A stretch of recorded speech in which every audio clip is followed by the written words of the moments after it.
Recording in progress.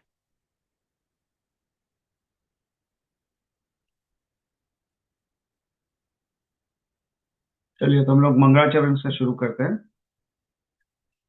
नमो अरिहंताणं, नमो सिद्धाणं, नमो आर्याणं, नमो उवत्सायाणं, नमो लोके सव्वत्साहुणं। नमो अरिहंताणं, नमो सिद्धाणं, नमो आर्याणं, नमो उवत्सायाणं, नमो लोके सव्वत्साहुणं। नमो अरिहन्ताणं, नमो सिद्धाणं, नमो आर्याणं, नमो उवज्रायाणं, नमो लोके सव्वत्साहुणम्। ऐसो पञ्चणमुक्कारो सव्वपावपनाशनो मङ्गलाणं च सव्वेसि परमं हवै मङ्गलम्। मङ्गलं भगवान् वीरो मङ्गलं गवतमो गणी मङ्गलं कुन्दकुन्दार्यो जैनधर्मोऽस्तु मङ्गलम्। जय जिनेन्द्र सभी को।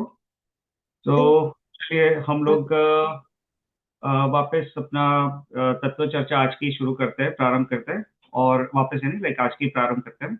और इसमें हम पहले जो हमारा पिछले सेशंस में जो भी चर्चा चल रही थी जिस टॉपिक पे, उसका थोड़ा हम रिवीजन कर लेंगे, एक क्विक रिवीजन कर लेंगे। और उसके बाद फिर आज का जो विषय है उसको हम कंटिन्यू करेंगे। तो हमने अभी हमारा जो टॉपिक चल रहा है वो है समुद्रघात का। तो इसमें समुद्रघात का जो विषय है वो चल रहा है। तो चलिए अब इसका थोड़ा क्विक रिवीजन कर लेते हैं। तो समुद्रघात किसे कहते हैं? आई थिंक पिछली बार रोशनी ने बताया था। तो अभी किसी और को बताना है तो बता सकता है। समुद्रघात किसे कहते हैं? विशाल भाई आपने अनम्यूट किया है, आपको अगर बताना है तो। I just joined, Kalpit. Sorry, I just literally just joined. So, what was okay. the question हाँ। again? हाँ, क्वेश्चन ये है कि समुद्रघात किसे कहते हैं? व्हाट इज समुद्रघात? जिसको भी बताना बता सकता है। वैसे तो विशाल भाई मुझे लगा आपको बताना था, अपने अनम्यूट थे तो मुझे ऐसे लगा, इसलिए मैं पूछ रहा था। तो आई थिंक जैसे मैंने समझा, क्योंकि मैं फर्स्ट सेशन मैंने मिस किया था कि जो हमारा जीव है उसके जो हमारा जो बॉडी है उससे जब वो स्प्रेड होता है बाहर, और away from the body, that is called समुद्र घाट। हाँ। फिजिकल सही। बॉडी मतलब अबेंडन होने से बिना बेसिकली वो कि फिजिकल बॉडी से बाहर निकलता है जैसे। हाँ, करेक्ट करेक्ट। या सो बेसिकली समुद्र का बेसिकली ये वो अवस्था है जहाँ पे जो जो सामान्य से जो है, हमारे जो जीव जो यानी आत्मा है, उसके आत्मा प्रदेश है। सामान्य से जो है वे हमारे शरीर के अंदर रहते हैं। राइट। ये सामान्य से ये अवस्था है।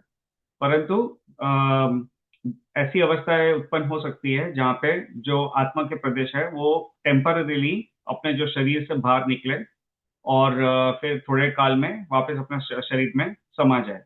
तो ऐसी अवस्थाएं भी हो सकती है। तो उस अवस्था को हम समुद्घात कहते हैं, जहाँ पे जो आत्मा के प्रदेश है वे टेम्पररी अपने शरीर से बाहर निकलते हैं। तो उस अवस्था को समुद्घात कहते हैं। ठीक है। फिर समुद्घात के और just just to remind our audience, basically basically क्या है कि हमारा जो मेन अभी जो तत्व चर्चा चल रही है वह तो द्रव्य संग्रह पे चल रही है। लेकिन द्रव्य संग्रह की जो आई थिंक 10वीं या 11वीं जो गाथा है, आई थिंक 10वीं गाथा चल रही थी अपनी, उस पे इसमें समुद्रघात का एक उल्लेख आया था। तो हमने फिर ये एज अ साइड टॉपिक, ये समुद्रघात का टॉपिक है, हम कवर कर रहे हैं। और मैंने सोचा था कि एक्चुअली 2 सेशन में कवर हो जाएंगे, लेकिन हम लोग थोड़े ज्यादा डिटेल कवर की तो फिर इसके तीन, आज आई थिंक इसका तीसरा सेशन हो जाएगा। तो आज का तीसरा सेशन हो जाएगा, उसमें हम इसको हम पूर्ण कर लेंगे। तो अभी आज का जो है वो तीसरा सेशन है समुद्रघात का। बट इसके बाद फिर वापस हम द्रव्य संग्रह पे आ जाएंगे। तो ये just to give the context everyone. हाँ, तो समुद्रघात है, उसके कितने प्रकार है? किसी को भी याद है तो कह सकता है, या तो जो जो याद है वो सात, बोल सकता सेवन, सेवन। है। हाँ, समुद्रघात के 7 प्रकार है।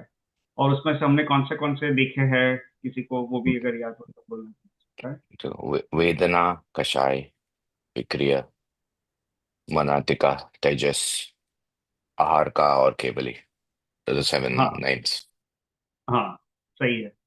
हाँ, तो जो हमने स्टार्टिंग के जो देखे थे, एक्चुअली हमने क्या किया था, स्टार्टिंग में केवली समुद्र घाट सबसे पहले देखा था, जब वो द्रव्य संग्रह की गाथा देख रहे थे तब। और उसके बाद फिर हमने वेदना समुद्र घाट, काशायक समुद्र घाट, वैक्रिय समुद्र घाट, वैक्रियक समुद्र घाट, फिर तेजस समुद्र घाट और मारणांतिक समुद्र घाट, ये और 5 हमने देखे थे। तो अभी जो और 2 बचते हैं, ये है, एक्चुअली एक ही बचता है वैसे तो, जो है आहारक समुद्र घाट। लेकिन अगर हमको केवली समुद्र घाट को थोड़ा अगर रिवाइज करना है, तो आज वापस केवली समुद्र घाट को उसका थोड़ा हम रिवीजन कर लेंगे। तो उस हिसाब से टोटल 7 समुद्र घाट है। ठीक है। इसमें हमने ये देखा था कि जो अ, अ, वेदना समुद्र घात है, वो उस अवस्था में होता है जब जीव को अत्यंत शारीरिक वेदना हो रही हो। तो जीव के जो आत्म प्रदेश है वो अपनी जो शरीर की अवगाहना है उससे 3 गुना तक फैल सकता है, 3 गुना तक बाहर निकल सकता है। तो वो है वेदना समुद्र घात। फिर काशायिक समुद्र घात भी ऐसा ही है, जिसमें जीव में जब अत्यंत काशाय कषाय यानी क्रोध मान माया लोभ या तो अत्यंत भय ऐसा उत्पन्न हो रहा हो जीव में, तो उस काल में भी जीव के जो आत्म प्रदेश है वो उसके मूल शरीर से बाहर निकल सकते हैं थोड़ी देर के लिए। तो वो जो है वो है काशायिक समुद्र घाट। फिर तीसरा जो है वो हमने देखा था वैक्रियक समुद्र घाट। तो वैक्रियक समुद्र घाट बेसिकली वो अवस्था है जिसमें जो देव और नारकी की अगर बात करें तो उनके जो मूल शरीर से वे अन्य शरीर बना सकते हैं, या तो उनके शरीर के अलग अलग जैसे टुकड़े भी हो सकते हैं। जैसे नारकी है तो उनको वहां पे वेदना होती है, तो उनके शरीर के अलग अलग टुकड़े किए जाते हैं। तो फिर वे टुकड़े फिर वापस जुड़ जाते हैं, तो वे भी एक तरह से जो वैक्रियक समुद्र घाट है उसमें कह सकते हैं, क्योंकि उसमें वो वैक्रिय शरीर होता है। तो मूल शरीर से उनके जो आत्म प्रदेश है टेम्पररी थोड़े पृथक हो सकते हैं, ऐसा हो सकता है। और देव के लिए तो ऐसा है ही कि वे अपना शरीर जो है अलग अलग शरीर बना सकते हैं टेम्पररीली, और फिर वो शरीर कहीं जाके गबन करके वापस आ सकता है, ये सब हो सकता है। तो देव में वो वैक्रिय शरीर होता है। और जो औदारिक शरीर है, औदारिक शरीर वाले यानी मनुष्य है, जैसे उसमें भी ये जो शलाका पुरुष है, जैसे चक्रवर्ती है, नारायण है, तो वे भी अपना इस तरह से कथनचित कथनचित यानी कथनचित वैक्रिय शरीर बना सकते हैं। यानी कथनचित वैक्रिय शरीर इसलिए बोल रहा हूँ क्योंकि वो भी एक्चुअली औदारिक होता है, वो वैक्रिय नहीं होता है। परंतु वो औदारिक शरीर में भी उनकी ऐसी रिद्धि की वजह से वे अपना ऐसे इस तरह से पृथक शरीर बना सकते हैं। तो वो जो है वो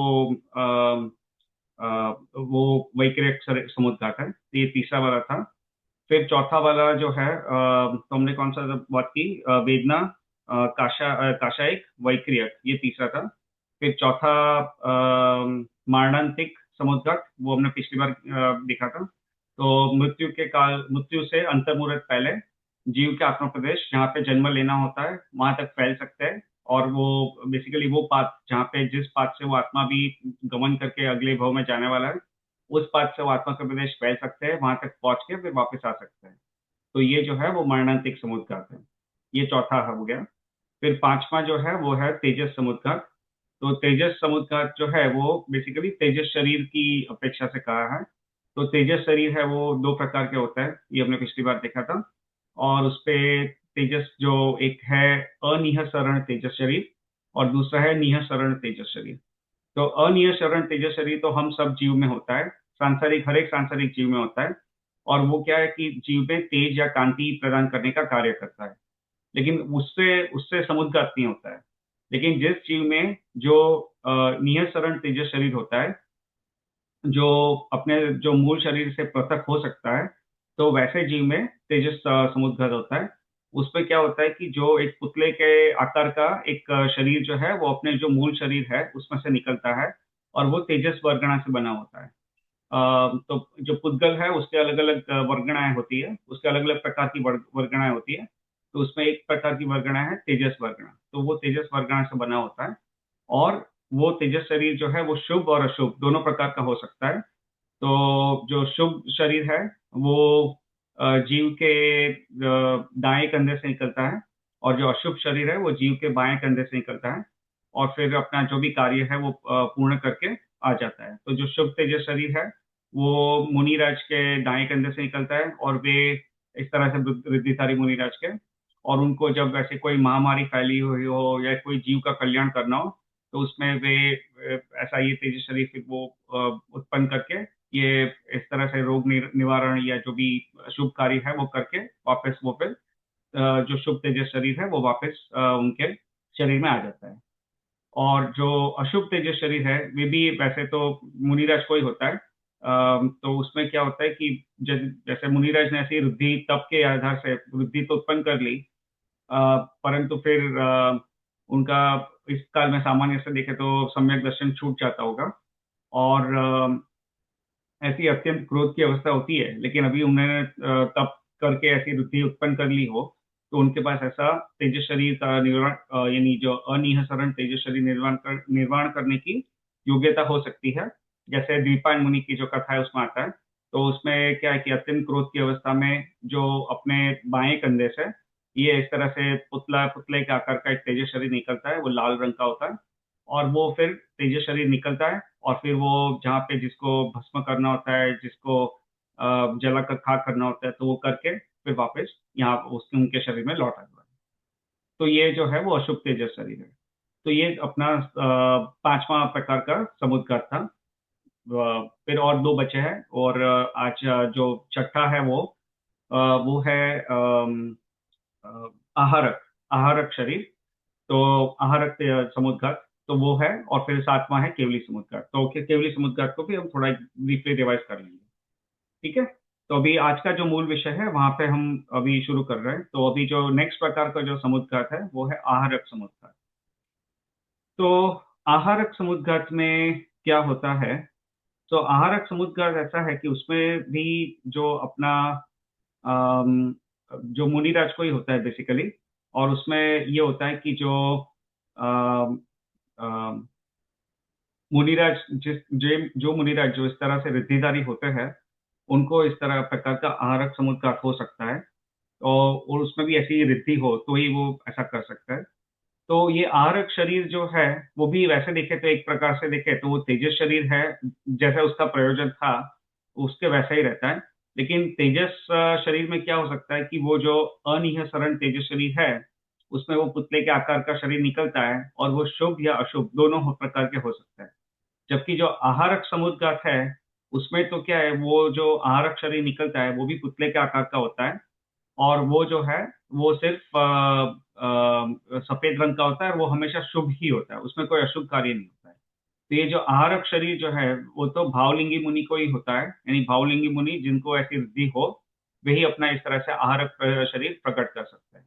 तो आहारक शरीर का बेसिकली अगर देखो तो प्रयोजन क्या है? तो जब ऐसे मुनिराज हो, और उन भावलिंगी मुनिराज हो यानी जैसे सम्यक दृष्टि मुनिराज हो, और उन्हें कभी ऐसा जब छठे गुण स्थान में हो, क्योंकि सातवें गुण स्थान में तो वे शुद्ध उपयोग में रहेंगे, तब उनको ऐसा इस तरह का कोई विकल्प नहीं आएगा। परंतु जब छठे गुण स्थान में हो, तब वे छठे गुण स्थान में यानी प्रमथ संयत गुण स्थान में हो, तब उन्हें ऐसा हो सकता है कि ऐसा कोई विकल्प आए, यानी मन में कोई संशय आए राइट तत्व के बारे में, कि कोई ऐसा जैन रिलीजन से रिलेटेड क्वेश्चन आए, तत्व के बारे में कोई प्रश्न आए, और उसकी शंका समाधान करने के लिए वहां पे कोई ना हो।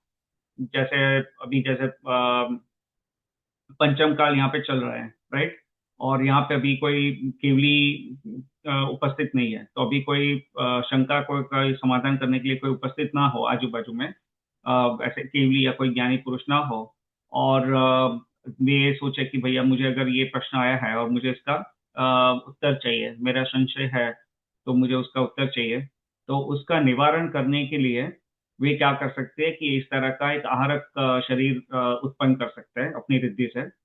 और ये जो आहारक शरीर है वे आहारक वर्गणा से बना होता है। जो तेजस शरीर है वो तेजस वर्गणा से बना होता है, लेकिन ये जो आहारक शरीर है वे ये जो है वो आहारक वर्गणा से बना होता है।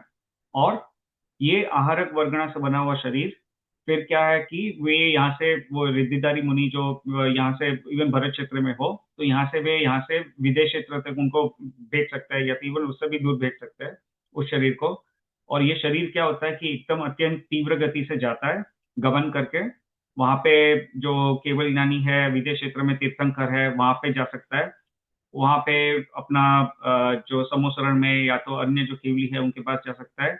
उनका जो संशय है, उनका जो प्रश्न है, उनका जो डाउट है, वो क्लेरिफाई करके फिर वो शरीर वापस आ सकता है, अमीन आ जाता है।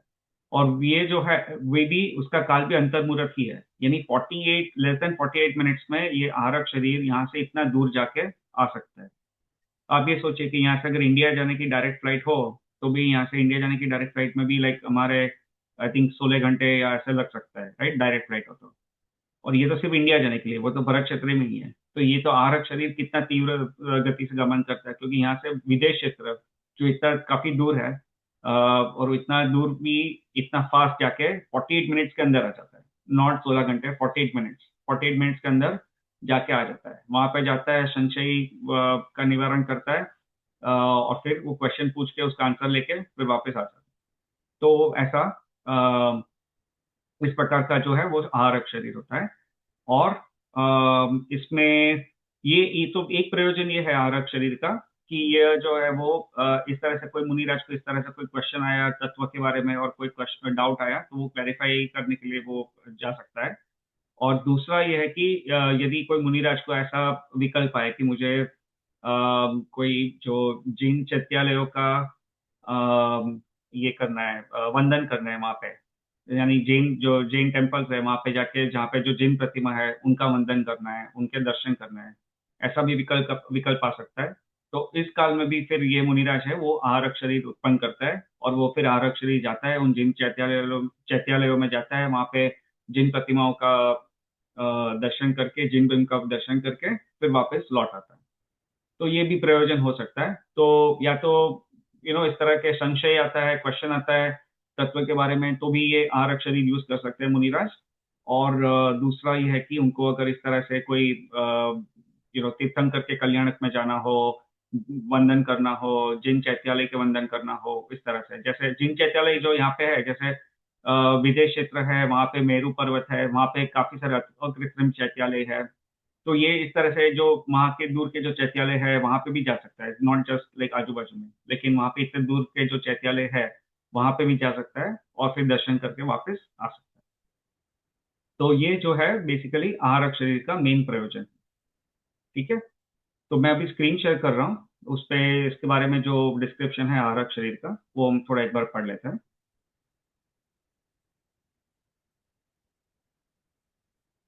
देखिए, इसमें क्या कहा है कि आहारक समुद्घात नियम से भावलिंगी मुनिराज के ही होते हैं। तप के प्रभाव से छठे सातवें गुणस्थान वर्ती मुनिराज के अंतरंग में आहारक रिद्धि सहज प्रकट हो जाती है। तो बेसिकली ऐसे भावलिंगी मुनि, और जो तप जो इतना तप करते हैं, तो और छठे और सात छठे गुणस्थान में, बेसिकली गुणस्थान में छठे और सातवें गुणस्थान में ये आहारक रिद्धि सहज प्रकट हो जाती है, यानी अपने आप प्रकट होती है। यानी मुनिराज ऐसा नहीं कहते कि भैया मैं तप कर रहा हूँ, अभी मुझे आहारक रिद्धि चाहिए, ऐसा। वो अपने आप सहज प्रकट हो जाती है कि अपना तप करते हैं तो तप के प्रभाव से ऐसे वृद्धि प्रकट हो सकती है। और जब आहारक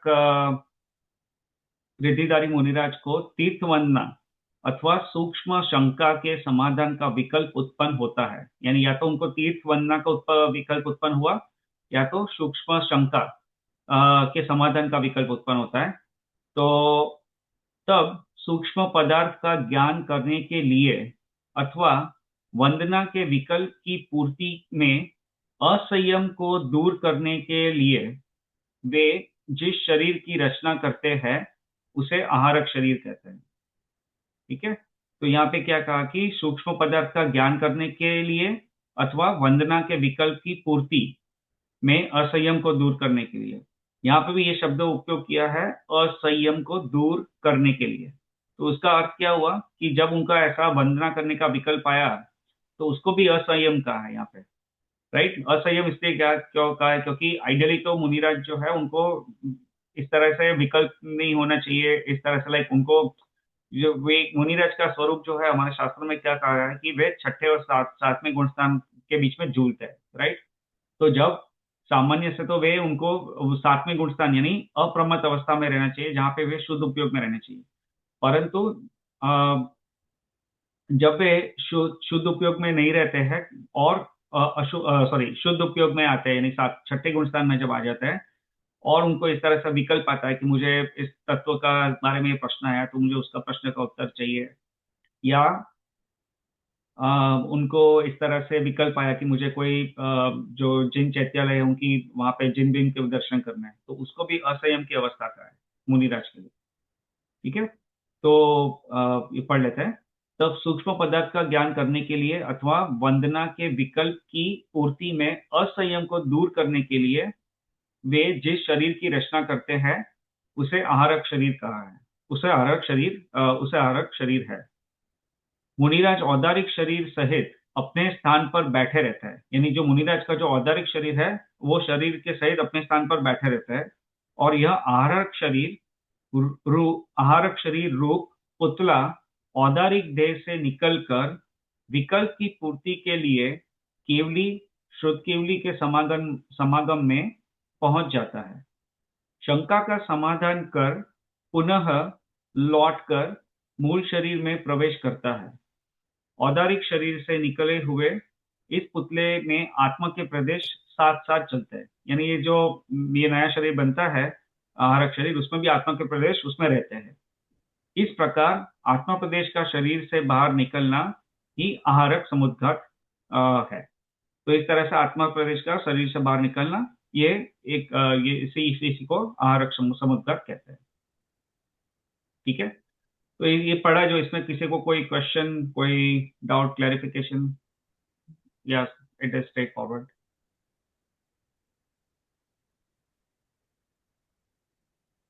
ठीक है, तो समझ में आ गया, राइट? ठीक है, तो चलिए फिर हम आगे इसको देख लेते हैं।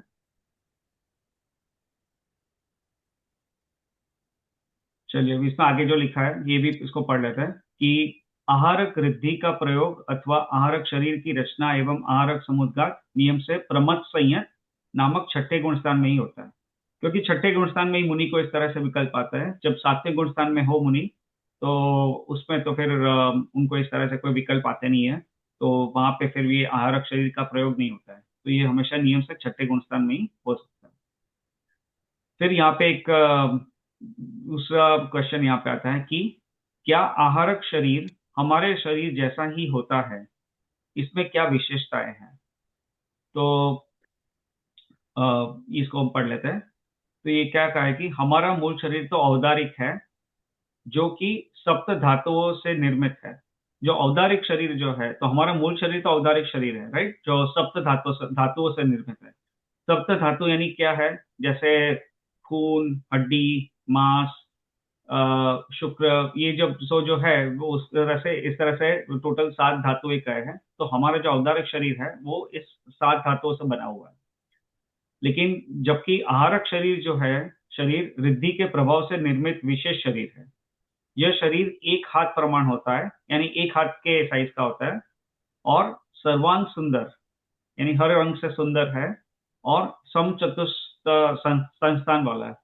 समचतुष्ट संस्थान यानी बेसिकली एक नाम कर्म का एक भेद है, संस्थान नाम कर्म। तो उसके उसमें जो सम चतुष्ट संस्थान है वो उत्तम संस्थान है। उसमें अलग अलग प्रकार के संस्थान हो सकते हैं, उसमें ये उत्तम संस्थान है, वो सम चतुष्ट संस्थान संस्थान है। तो वो जो आहारक शरीर है वो समचतुष्ट संस्थान वाला होता है। हंस के समान सफेद, यानी ये जो आहारक शरीर है वे भी सफेद वर्ण का, सफेद कलर का होता है।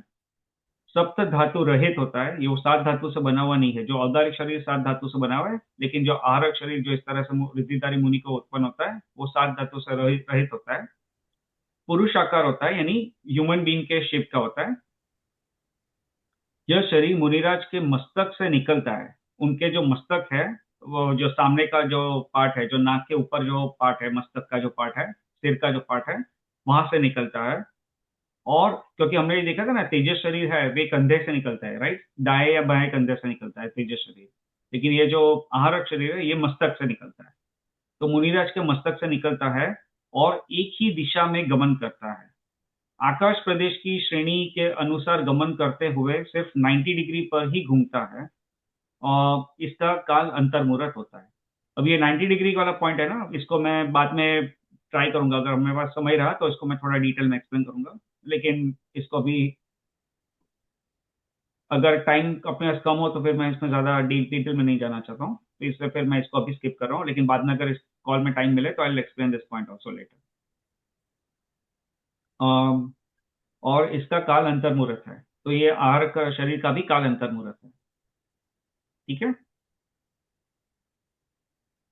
और दूसरा यहाँ पे क्या कहा है कि यह शरीर अ, व्याघात व्याघात रहित है। यह शरीर व्याघात रहित है, अर्थात किसी से टकराता नहीं है तथा किसी को बाधा भी नहीं पहुंचाता है। विष अग्नि शस्त्र आदि की बाधा से रहित वज्र शिला जल पर्वत आदि सभी क्षेत्र में गमन करने में सामर्थ्य है। तो ये हमने पहले भी देखा था, ये जो हम बाकी जो शरीर की बात कर रहे थे उसमें, तो हमने देखा था कि जो कार्बन और तेजस शरीर जो है वे भी, ये यानी उसमें कोई जो द्रव्य है वो उसमें कोई बाधा नहीं पहुंचा सकता है उसके गमन के लिए। तो ये उसी तरह ये जो आहारक शरीर है यहाँ पे, जो मुनिराज को इस तरह से उत्पन्न होता है, वह भी कैसा होता है कि बाधा रहित है। यानी ऐसा नहीं है कि अगर कोई मुनि है वो कोई पर्वत की गुफा के अंदर हो और पर्वत की गुफा के अंदर से उन्होंने ये आहारक शरीर उत्पन्न किया, तो पहले वो जो शरीर को बाहर निकलने के लिए गुफा से बाहर निकलने के लिए उसको गुफा के एंट्रेंस तक जाना पड़ेगा, फिर वहां से बाहर निकल कर जाएगा, ऐसा नहीं। ये क्या है कि उस बाधा रहित है, यानी वो सीधा पर्वत से भी सीधा उसके अंदर से ही बाहर निकल सकता है। ये शरीर बना तो है पुद्गल से, लेकिन उसका उतना इतना सूक्ष्म होता है कि वो पर्वत जैसा है तो उसके अंदर से ही निकल जाता है। It doesn't need to find like an open space और ऐसा कुछ, राइट। तो उसको कोई इस तरह से कोई जो अन्य द्रव्य है उसको कोई बाधा नहीं पहुंचाता है ये आहारक शरीर के गमन के लिए। ये पॉइंट यहाँ पे कहा। ठीक है। चलिए। ये शरीर दिखता है? हाँ, अच्छा क्वेश्चन है, तो इसका ये क्वेश्चन इसमें आया है। तो उसको वो जब वो क्वेश्चन आएगा तो मैं उसको फिर वहां पे कवर करूंगा, अभी उसको पढ़ ही लेंगे वहां से। बट उसका आंसर है कि लाइक एक्चुअली दिखता है लेकिन प्रैक्टिकली नहीं दिखता है। वो मैं जब मैं समझाऊंगा, वो जब क्वेश्चन आएगा तो मैं एक्सप्लेन दैट पॉइंट। तो चलिए इसमें यहाँ से ही जाते हैं। तो आरक शरीर का वर्ण धवल होता है, धवल यानी सफेद रंग का होता है, यानी आरक शरीर जो ये पॉइंट हमने कवर कर लिया है, तो एक हाथ ऊंचा, हंस के समान धवल, यानी हंस के समान व्हाइट कलर का रहता है धवल वर्ण का, तथा सर्वांग सुंदर रहता है। और ये जो आरक शरीर है ये मस्तक से उत्पन्न होता है मुनिराज के। तो आरक शरीर उत्तमांग, उत्तमांग उत्तमांग यानी मस्तक, जो मस्तक है वो उसको उत्तम अंग का है शरीर का, तो उसको यानी उसको ऐसा उत्तमांग कहते हैं मस्तक को, ऐसा भी उसका एक पर्यायवाची शब्द है। तो जो शरीर का जो उत्तम अंग है यानी मस्तक है, उससे वहां से उत्पन्न होता है। और यहाँ पे नीचे क्या लिखा है कि कई लाख योजन तक अप्रति अप्रतिहत गमन करने में सामर्थ, क्षण मात्र में कई लाख योजन गमन करने में सामर्थ, ऐसा अप्रतिहत गमन वाला आहारक शरीर होता है। ठीक है। तो वो हमने पॉइंट कवर कर लिया कि वो यहाँ से जैसे विदेश क्षेत्र है तो कितने लाखों योजन दूर है विदेश क्षेत्र यहाँ से, तो वो लाखों योजन तक दूर गमन करके और अप्रतिहत यानी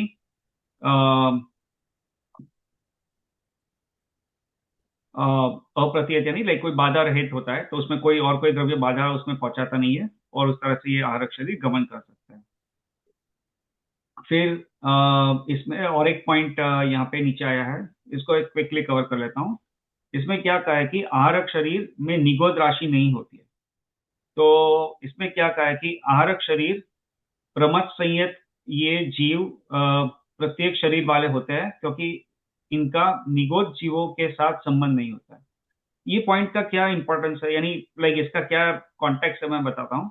ये कि इसमें क्या कहा है कि आहारक शरीर में निगोद राशि नहीं होती है, तो इसमें ऐसा क्यों कहा, क्योंकि जो हमारा जो औदारिक शरीर है उसके अंदर भी निगोद के जीव उत्पन्न होते हैं। हमारा जो भी औदारिक शरीर है उसके अंदर भी निगोद के जीव उत्पन्न होते हैं, तो उसमें हमारे जीव में भी निगोद राशि होती है। लेकिन जो ये औदारिक शरीर से पृथक होकर अलग से ये आहारक शरीर जब बनता है, तो ये आहारक शरीर में इस तरह से कोई निगोद के जीव नहीं होते, तो वो इस तरह से वो कॉन्टेक्स्ट में कहा है कि इसमें कोई निगोद राशि नहीं होती है। और ये एक और एक पॉइंट यहाँ पे बता रहा हूँ जो इस समुद्र से रिलेटेड नहीं है, बट जस्ट यहाँ पे एक निगोद राशि का पॉइंट आया तो ये जस्ट बता रहा हूँ। तो इसमें यहाँ पे जो श्वेतांबर संप्रदाय और दिगंबर संप्रदाय में इसमें इस बात पे एक थोड़ा मतभेद है। मतभेद ये है कि जो श्वेतांबर संप्रदाय में बेसिकली ये मान्यता है कि जो केवल ज्ञान हो जाता है उसके बाद भी जो तीर्थंक जैसे केवली का शरीर होता है तो उनको आहार की आवश्यकता पड़ती है, यानी वे उनका जो आहार और निहार की जो क्रिया होती है औदारिक शरीर में वे चालू रहती है।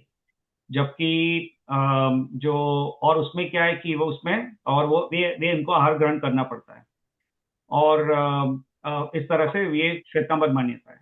लेकिन दिगंबर मान्यता है उसमें कैसा है कि दिगंबर मान्यता ये मानती है कि जब जीव को केवल ज्ञान हो जाता है, यानी ऑब्वियसली मनुष्य के भाव में केवल ज्ञान हो जाता है, तो केवल ज्ञान होने के बाद जो शरीर है वो परम औदारिक हो जाता है। और परम औदारिक हो जाता है तो परम औदारिक हो जाता है तो उसमें फिर उसको आहार की जरूरत नहीं पड़ती, यानी उसमें फिर भोजन खाने की जो है वो क्रिया सब नहीं होती है, आहार नियत की क्रिया नहीं होती है। और उसमें जो आहारक शरीर सॉरी तो उसमें जब परम औदारिक हो जाता है तो उसमें वो निगोदिया जीव भी फिर शरीर में उत्पन्न नहीं होते हैं। जो औदारिक शरीर में सामान्य से रहते हैं निगोदिया जीव उत्पन्न होते हैं औदारिक शरीर में। लेकिन एक बार जो परम औदारिक हो जाता है तो उसमें फिर वो जो निगोदिया जीव है वो भी शरीर में उत्पन्न नहीं होते। तो यहाँ पे इस बात पे थोड़ा एक दोनों श्वेतांबर और दिगंबर संप्रदाय का विचार उस पे इस बात पे अलग अलग है। जस्ट एक ऐसा साइड पॉइंट पे बता रहा हूँ।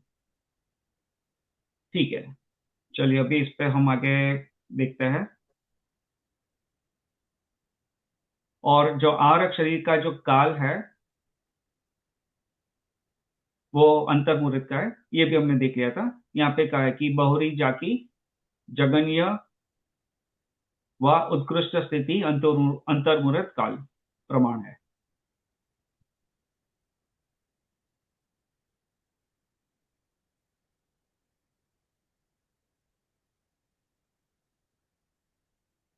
और ये भी एक पॉइंट हम पढ़ लेते हैं, ये भी हमने कवर कर लिया है। तो उसका आरक शरीर का कारण व प्रयोजन। तो यहाँ पे एक है कि कदाचित रिद्धि का सद्भाव जानने के लिए, कदाचित सूक्ष्म पदार्थों का निर्णय करने के लिए, संयम के परिपालन के अर्थ, भरत ऐरावत क्षेत्र में केवली का अभाव होने से, यानी जैसे अभी हम भरत क्षेत्र में हैं और ऐरावत क्षेत्र है वैसा एक दूसरा क्षेत्र है, तो वहां पे जब केवली का अभाव हो सकता है या तो कोई सूक्ष्म पदार्थ का निर्णय करना हो तब, तत्वों में संशय को दूर करने के लिए, महाविद्य क्षेत्र में शरीर से जाने को जाना तो शक्य नहीं है। यानी अपने जो जो मूल शरीर है, जो मुनि अभी अवस्था में जो मुनि है और वे अभी यहाँ पे भरत क्षेत्र में है, तो यहाँ से तो वे विदेश क्षेत्र में मूल शरीर के साथ नहीं जा सकते हैं। तो इसलिए और उसमें असंयम भी बहुत होगा इसलिए। और क्योंकि मुनि अवस्था से अगर जाए ना तो भी उसमें असंयम होता है, यानी जैसे जो अपना मेन शरीर है तो उससे जीवों की हिंसा हो सकती है अगर ऐसे इस तरह से गमन करके जाए। तो क्योंकि जो औदारिक शरीर है, क्योंकि वो तो बाधा वाला होता है, तो इस तरह से उसमें असंयम भी बहुत होगा।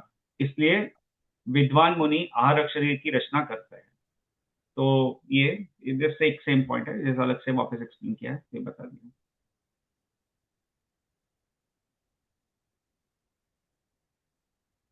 और यहाँ पे एक पॉइंट आता है कि आहारक लब्धि 14 पूर्व का ज्ञान होने पर ही होती है। 14 पूर्व का ज्ञान मनुष्य पर्याय में ही होता है और मनुष्य पर्याय के अलावा अन्यत्र आहारक समुद्र संभव नहीं है। यानी ओब्वियसली इसमें मनुष्य की जीव में पर्याय में हो सकता है, अन्य गति के जीव को तो आहारक शरीर नहीं हो सकता है। और उसमें भी उन मुनिराज जिसको 14 पूर्व का ज्ञान हो उसी में ये आहारक शरीर उत्पन्न हो सकता है। तो इस तरह से जो 14 पूर्व वाले ज्ञान वाले जो मुनि होते हैं वे हमेशा सम्यक दृष्टि ही हो सकते हैं कभी, यानी वे भावलिंगी मुनि हो सकता है, वो द्रव्यलिंगी मुनि नहीं होते हैं। द्रव्यलिंगी यानी लाइक ऐसे सम्यक दर्शन के बिना वाले मुनि नहीं होते द्रव्यलिंगी, उसका उसका इंटरप्रिटेशन यहाँ पे मेरे कहने का पॉइंट ये है कि वे उनको सम्यक दर्शन वाले ही होते हैं। तो वे भावलिंगी मुनि होते हैं, तो उनको 14 पूर्व का ज्ञान होता है, वैसे ही मुनि को ही आरक शरीर हो सकता है। ठीक है, फिर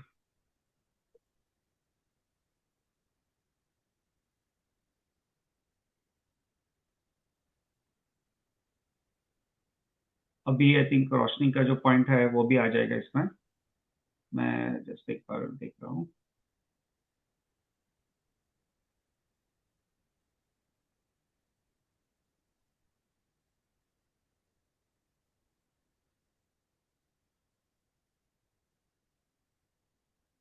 हाँ, तो इसमें जो है हाँ, वो रोशनी का जो पॉइंट है वो आ गया यहाँ पे। तो यहाँ पे क्या पूछा है कि क्या हम आहारक शरीर को देख सकते हैं, राइट। तो इसका बेसिकली मैंने क्या कहा था कि जो, और मैंने वो भी यहाँ पे शास्त्र के आधार से ही बता रहा हूँ। तो ये कहा था कि जो आहारक शरीर है वैसे तो सफेद रंग का होता है, राइट। तो सफेद रंग का होता है और पुतले के साइज का होता है, तो अगर अपने सामने ऐसे खड़ा हो तो नॉर्मली हम देख पाएंगे। लेकिन ये जो आहारक शरीर है वो क्या है कि जो इतना तीव्र गति से गमन करके जाता है, राइट। और क्योंकि वो यहाँ से विदेश क्षेत्र में like with in a few seconds जा सकता है या विद इन अ फ्यू समय जा सकता है। सेकेंड्स तो बहुत वैसे लंबा काल हो गया क्योंकि उसमें असंख्य समय होता है। तो इतना तीव्र गति से ट्रैवल करके जाता है, विदेश क्षेत्र में जाएगा, फिर अपना वो संशय दूर करके वापस आ जाएगा, या तो कोई चैत्यालय में जाके दर्शन करके आ जाएगा। तो उसकी वजह से क्या है कि वो इतना तीव्र गमन करके जाएगा तो अपने सामने से भले वो पुद्गल का है, भले भले वो सफेद रंग का है, हमें वो दिखेगा नहीं, ऐसा है। तो ये उसी का पॉइंट यहाँ पे कहा है कि क्या हम आहारक शरीर को देख सकते हैं। तो ये पॉइंट यहाँ पे आता है। तो उसका आंसर ये कहा है कि यद्यपि यह शरीर पौद्गलिक मूर्तिक होता है, तथापि इसकी गति इतनी तीव्र होती है कि वह हम हमारी आंखों से पकड़ में नहीं आ पाता। यह शरीर एक सेकेंड के भीतर सैकड़ों योजन, यानी एक योजन इज लाइक, अगर वो जो अ, बड़ा वाला योजन ले तो वो ऑलमोस्ट 5,000 किलोमीटर का होता है एक योजन। तो इसमें सैकड़ों योजन, तो यानी इतना लंबा डिस्टेंस है, वो एक सेकंड के अंदर सैकड़ों योजन गमन कर सकता है। यह सब हाँ, तो ये सब गमन कर सकता है। तो इसलिए ये कहने का तात्पर्य है कि अ, जो इतना तीव्र गति से अगर वो गमन कर सकता है, तो इसलिए फिर जो आरक शरीर अगर हमारे सामने से अगर पास हो भी जाए तो हमें पता नहीं चलेगा, क्योंकि इतना फास्ट तीव्र गति से पास होगा तो हमें पता नहीं चलेगा उसके बाद। ठीक है। तो ये एक पॉइंट है आहारक शरीर का। हाँ, और इससे जो समुद्घात होता है उसको आहारक समुद्घात कहते हैं। अभी इसमें मैं एक और एक थोड़ा कंपैरिजन करना चाहूंगा। तो ये मैंने थोड़े अपने पॉइंट्स कंपाइल किए हैं कि what is the, if you try to compare the आहारक शरीर विद तेजस शरीर, क्योंकि तेजस शरीर में भी हमने देखा कि शुभ और अशुभ तेजस शरीर हो सकता है। और शुभ तेजस शरीर है वो भी मुनिराज को ही उत्पन्न हो सकता है, और ये आहारक शरीर है ये भी मुनिराज को ही उत्पन्न हो सकता है। तो इसमें दोनों में क्या अंतर हो सकता है, right, what is the difference. So ये एक बेसिकली मैं जस्ट यहाँ पे बता रहा हूँ। तो जो अपना, एक मिनट, हाँ, तो जो अपना शुभ तेजस शरीर, हाँ, देखिए तेजस शरीर जो है उसमें और आहारक शरीर में क्या डिफरेंस है। तो उसमें जो मेन और सबसे पहला पॉइंट ये है कि जो तेजस शरीर जो है वो तो किससे बनता है, तेजस वर्गणा से बना होता है। और जो आहारक शरीर है वो जो है वो आहारक वर्गणा से बना होता है, राइट। तो उसमें जो पुद्गल की जो वर्गणा है उसमें पहले तो भेद है, राइट। तो तेजस शरीर तेजस वर्गणा से बना होता है, और आहारक शरीर जो है ये आहारक वर्गणा से बना होता है। और तेजस शरीर स्फटिक जैसा रहता है और ये सब धवल रहता है। हाँ, तेजस शरीर उसमें आंटी जो शुभ और अशुभ जो दोनों है, राइट। तो उसमें जो हम्म। अशुभ तेजस शरीर तो वो लाल कलर का रहता है, लाल हाँ, वर्ण वो का। लाल, और दूसरा है वो स्फटिक जैसा रहता है ना। हाँ, और जो स्फटिक यानी आंटी कौन सा कलर रहता है स्फटिक उसमें यानी जो, व्हाइट कलर। हाँ, व्हाइट कलर का। तो वो एग्जैक्टली, तो जो तेजस शरीर, जो शुभ तेजस शरीर है वो तो व्हाइट कलर का रहता है, और जो आहारक शरीर है वो भी व्हाइट कलर का ही है आंटी, हंस के हम्म। समान धवल कलर का जो का है। तो उसमें जो हम्म। शुभ आहारक है, और सॉरी शुभ तेजस है और आहारक है, ये दोनों व्हाइट कलर के बेसिकली रहते हैं।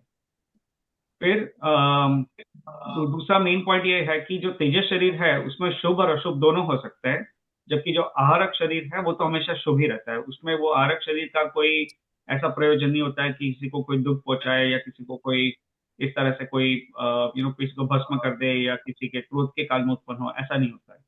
तो जो आहारक शरीर वो हमेशा शुभ होता है, जबकि तेजस है उसमें शुभ और अशुभ, ये इस तरह से दो भेद हो सकते हैं।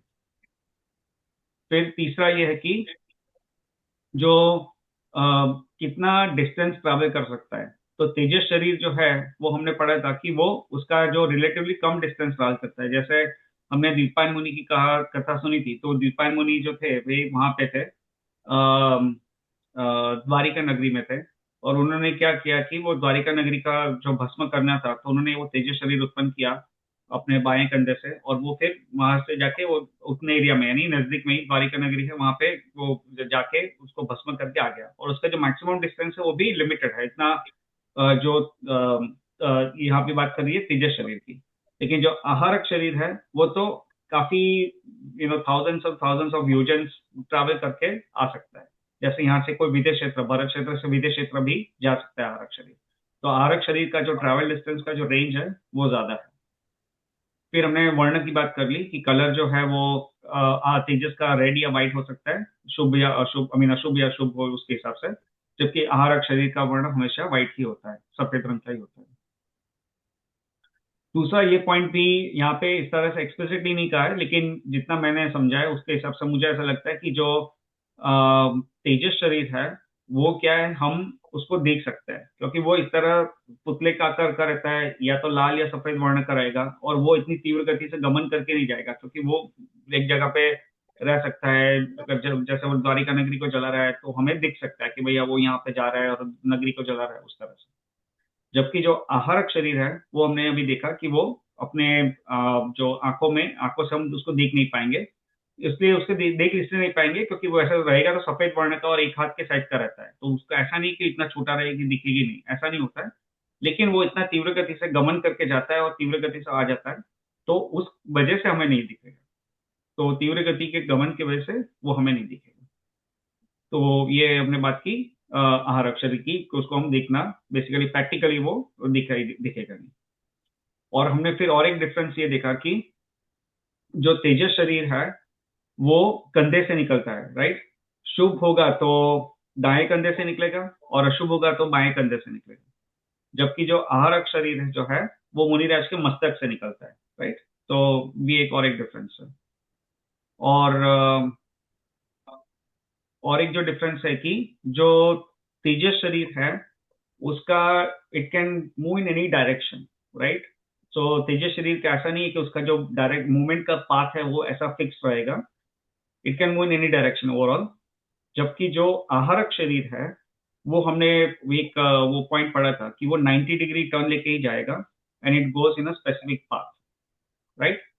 तो वो हमने पढ़ा था। तो उसका जो the way in which the आहारक शरीर moves and the way in which the तेजस शरीर मूव्स इज डिफरेंट, ठीक है। तो यहाँ यहाँ पे इस पॉइंट पे अपना जो आहारक शरीर जो है उसका टॉपिक यहाँ पे समाप्त होता है।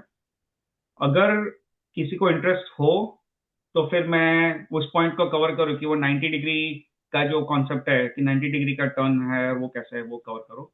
और अगर वो इतना इंपॉर्टेंट अभी टॉपिक ना लग रहा हो तो उसको फिर छोड़ के फिर आगे के टॉपिक हम कवर कर लेते हैं। किसी को 90 डिग्री वाला कॉन्सेप्ट समझना है अभी, या उसको फिर कभी ले लें। तो फिर हम इसके बाद फिर एक केवली समुद्घात है वो उसका टॉपिक कवर कर लेते हैं, लाइक रिवीजन कर लेते हैं, और फिर बाद में फिर भी टाइम रहा तो फिर देख सकते हैं इसको।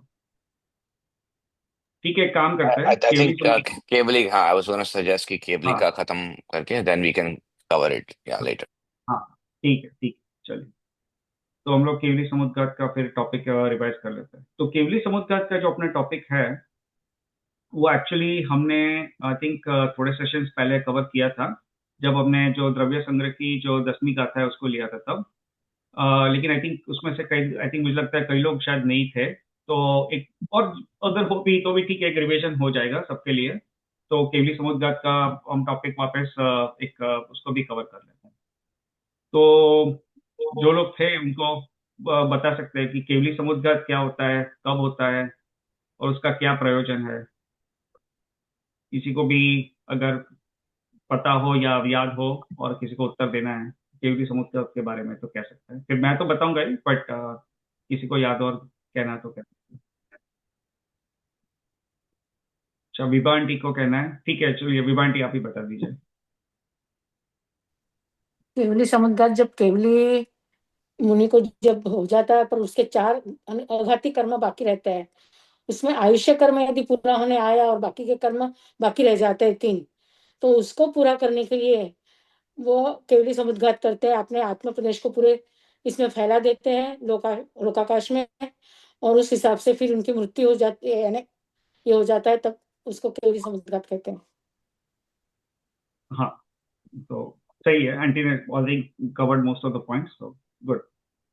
हाँ, तो देखिए, मैं इसको भी केवली समुद्घात का जो कॉन्सेप्ट वापस बता रहा हूँ। तो इसमें कैसा है कि देखिए, जैसे जो मोक्ष मोक्ष जब जीव कब जा सकता है, जब अगर हम कर्म की अपेक्षा बात करें, तो जीव जो है वो मोक्ष अवस्था में कब जा सकता है, जब उनका जो कर्म का बैलेंस है वो जीरो हो जाए, राइट। क्योंकि कोई भी जीव कर्म के साथ, यानी आत्मा जो है वो उसमें साथ कर्म जुड़े हुए हो, अभी कर्म का अभाव नहीं हुआ हो, तो वो मोक्ष अवस्था में, अवस्था है नहीं, जो सिद्धालय है, जो लोक का अग्रभाग है, जहाँ पे सिद्ध शिला है, और उसके ऊपर जहाँ पे जो आत्मा जो है वहां पे स्थिर हो जाता है अनंत काल तक, जब मोक्ष अवस्था प्राप्त होती है तब, तो वहां पे नहीं जा सकते। जब तब आई मीन वहां पे नहीं जा सकते इन सेंस कि जब कर्म से सहित हो, तब वो आत्मा वहां पे नहीं जा सकता है। कर्म से रहित हो जाए, यानी कर्म का बैलेंस totally zero हो जाए, only then the soul can travel to the सिद्धालय and be there in the मोक्ष अवस्था, राइट। तो ये बेसिकली अपना एक कॉन्सेप्ट है। तो अभी इसका रिक्वायरमेंट क्या हुआ कि जो कर्म का बैलेंस है, it has to be completely zero, right. कर्म का एक भी पुद्गल जो है वो आत्मा से जुड़ा हुआ नहीं होना चाहिए, क्योंकि अगर जुड़ा रहा तो फिर वो कर्म सहित हो जाएगा, और वो वहां पे आत्मा जो है वो सिद्धालय में नहीं जा सकता। तो उसके लिए क्या होता है कि जब केवल ज्ञान होता है जीव को, तो केवल ज्ञान में जो 4 घातीय कर्म है उसका तो अभाव हो जाता है, क्योंकि केवल ज्ञान होना होता है, क्योंकि 8 प्रकार के कर्म है। तो जो टोटल 8 प्रकार के कर्म है उसमें है ज्ञानावर्णीय, दर्शनावर्णीय, वेदनीय, मोहनीय, आयुष्य, नाम, गोत्र और अंतराय। ये 8 प्रकार के कर्म है, राइट। और ये 8 प्रकार के कर्म में उसका अगर भेद करें तो दो प्रकार हो सकता है, उसमें 4 घातीय कर्म है और 4 अघातीय कर्म है। तो उसमें जो घातीय कर्म है वे है ज्ञानावर्णीय, रसनावर्णीय, मोहनीय और अंतराय। ये जो 4 है वे है घातीय कर्म है, और बाकी के 4 यानी वेदनीय, आयुष्य, नाम और गोत्र, ये 4 जो है वो अघातीय कर्म है। तो घातीय कर्म और अघातीय कर्म में क्या भेद है, कोई किसी को बताना तो बता सकता है। What is the difference between घातीय कर्म एंड अघातीय कर्म, लाइक डेफिनेशन क्या है, व्हाट इज घातीय कर्म। आंटी, मैं भी चाहता हूँ किसी और को अगर उत्तर देना है तो अगर कोई नहीं उत्तर ना दे तो आंटी मैं आपको चांस दूंगा, but let us see if someone can answer. I can if nobody else wants to try. ठीक है, चलो पलकी, you can go ahead. So घातीय कर्म वो होते हैं जो आत्मा के गुणों का घात करता है, सीधा आत्मा के गुणों पे के साथ वो कनेक्शन होता है। जैसे कि ज्ञानावर्णीय कर्म है तो हाँ, वो आत्मा का जो ज्ञान गुण है उस पे घात करता है, मतलब उसको ढकता है, या तो it creates layer of karma on it. और अघातीय कर्मस आर द वन जिसका आत्मा के साथ कोई कनेक्शन नहीं होता है, those are related to body, kind of आयुष्य, नाम, गोत्र एक्सेट्रा। हाँ, सही है। हाँ, तो घातीय कर्म जो वो है जो आत्मा के गुणों का घात करता है, जैसे ज्ञानावर्णीय है, वो आत्मा आत्मा का गुण है ज्ञान, और वो ज्ञान गुण को ढकता है। तो ज्ञान गुण का घात करता है, घात करता है नहीं, उसको ढक देता है, यानी डिस्ट्रॉय नहीं करता है बट उसको सप्रेस करता है। तो ये है ज्ञानावर्णीय कर्म। वैसे ही दर्शन है, वो भी ज्ञान सॉरी आत्मा का गुण है और उसको सप्रेस करता है, तो वो दर्शनावर्णीय कर्म। तो ये जो जिस प्रकार के जो 4 प्रकार के कर्म है, वो आत्मा के अलग अलग गुण को ढकता है या उसका घात करता है, तो उसको घातीय कर्म कहते हैं, ठीक है। और बाकी के 4 है वो आत्मा के गुणों का घात नहीं करता है, परंतु उसका संबंध जो है वो अपनी पर्याय से, या तो शरीर से कह सकते हैं, स्थूल रूप से ऐसा कह सकते हैं कि अपने शरीर से रिलेटेड है। जैसे नाम कर्म है, तो नाम कर्म है तो किसी का बॉडी लाइक किसी को जैसे स्ट्रॉन्ग बोन्स मिले, राइट, उसको जो सहनन है, उत्तम सहनन मिला किसी को, और किसी को वीक बोन्स मिले, राइट, तो वो शरीर से रिलेटेड है, राइट। वैसे ही किसी का सुंदर शरीर है, किसी का कुरूप है, तो वो भी अगेन शरीर से है। वो भी कर्म का उदय है, वो नाम कर्म का उदय है एक प्रकार से। लेकिन उसमें क्या है कि वो आत्मा से कोई उसका रिलेशन नहीं है, इन द सेंस कि आत्मा के गुणों का कोई घात नहीं कर रहा है। वो उसके कर्म से आपको अलग अलग जो पर्याय की अपेक्षा, शरीर की अपेक्षा, उसको आपका अलग अलग कैरेक्टरिस्टिक्स मिलता है। वो है बेसिकली अघातीय कर्म। तो जो जब जीव को केवल ज्ञान होता है, तो केवल ज्ञान होता है तो तब जो चार घातीय कर्म है उसका तो संपूर्ण अभाव हो जाता है। फिर घातीय कर्म का कोई बैलेंस नहीं बचता है, तो वहीं पे चार घातीय कर्म का तो अभाव हो जाता है। लेकिन जो चार अघातीय कर्म बचा है, उसमें अभी क्या है कि जो आयुष्य कर्म है, राइट। अभी केवल ज्ञानी का वो हो गया, उनको केवल ज्ञान हो गया जीव को, और भी पता है कि भैया अभी इतने काल में इतना काल का आयुष्य बचा है, और इतने काल में फिर आयुष्य जो पूर्ण हो जाएगा। अब ये मान लो कि ऐसा हो सकता है, ऐसी परिस्थिति उत्पन्न हो सकती है कि जो आयुष्य कर्म है उसका एक निश्चित काल है, लेकिन जो बाकी के तीन अघातीय कर्म बचे हैं, यानी वेदनीय, नाम और गोत्र। ऐसी चीज समुद्घात करते हुए जो कर्म नहीं जो हाँ, तो इसमें जो बाकी के जो तीन अघातीय कर्म है, यानी वेदनीय, नाम और गोत्र, तो इसमें क्या हो सकता है कि जो आयुष्य कर्म जो बचा है उसका जो ड्यूरेशन है, यानी जिसका जितना काल बचा है उस जीव के लिए, और बाकी के तीन जो अघातीय कर्म है उसका अगर जो काल है, उसका ड्यूरेशन है, उसकी स्थिति है, वो अगर आयुष्य कर्म की स्थिति से बढ़ जाती है, तो फिर ऐसी स्थिति उत्पन्न हो सकती है कि आयुष्य तो पूरा हो गया जीव का, लेकिन जो बाकी के तीन प्रकार के जो कर्म है उसका बैलेंस फिर जीरो नहीं होगा, क्योंकि उतने काल में वो कर्म भुगत नहीं पाएगा। बाकी के जो तीन कर्म है, जो वेदनीय, नाम और गोत्र कर्म है, वो उसका बैलेंस जीरो नहीं हो जाएगा, उसकी निर्जरा नहीं होगी, या तो उसको जीव भुगत नहीं पाएगा, तो फिर वो कर्म जो है वहां पे रह जाएंगे। तो फिर वो स्थिति उत्पन्न हो जाएगी, ऐसा एक सिचुएशन उत्पन्न हो जाएगा, तो फिर और कर्म से सहित होगा, तो फिर वो जीव मोक्ष वहां पे सिद्धालय में नहीं जा पाएगा। तो उसके लिए क्या होता है कि जब ऐसी सिचुएशन उत्पन्न होती है, तो हाँ, तो क्या होता है कि ये केवली समुद्घात है, is a tool to balance out the duration of the remaining karmas, all the four अघाती karmas, to the same level. तो उसमें क्या होता है कि जब केवली समुद्घात की जो प्रक्रिया होती है केवल ज्ञानी को, तो उसमें क्या होता है कि फिर क्या होता है कि जब केवली समुद्घात जब करता है केवल ज्ञानी, यानी जो जीव से केवली समुद्घात करता है, तो उसमें ऐसा ये आफ्टर डूइंग द समुद्घात ये हो जाता है कि जो बाकी के जो टोटल ऑल ऑल फोर अघातीय कर्म इंक्लूडिंग द आयुष्य कर्म, उसका जो ड्यूरेशन यानी उसकी जो स्थिति है, बाकी का जो रिमेनिंग पीरियड है, वो चारों का सेम हो जाएगा। तो उससे फिर क्या होगा कि जब आयुष्य कर्म पूरा होगा, उसी के साथ बाकी के जो तीन प्रकार के जो अघातीय कर्म बचे हैं वो भी उसी टाइम पे पूरे हो जाएंगे। और फिर जो जीव है वो जब उनका आयुष्य कर्म पूरा होगा, तो जीव वहां से फिर निर्वाण प्राप्त करके सीधा सिद्ध शिला में वहां पे जाके स्थित हो सकता है, राइट। तो ये जो सिचुएशन आती है सॉरी, ये जो सिचुएशन आती है, उस सिचुएशन यानी उस जो बाकी के जो चार अति कर्म है उसका जो ड्यूरेशन है, उसकी जो स्थिति है, उसको सेम करने के लिए, उसको बैलेंस करने के लिए ये केवली समुद्घात की प्रक्रिया होती है। ठीक है। अब इसमें थोड़ा हम पढ़ लेते हैं, मैं स्क्रीन शेयर कर रहा हूँ। Basically we are just repeating what we had covered earlier, but will cover this anyway.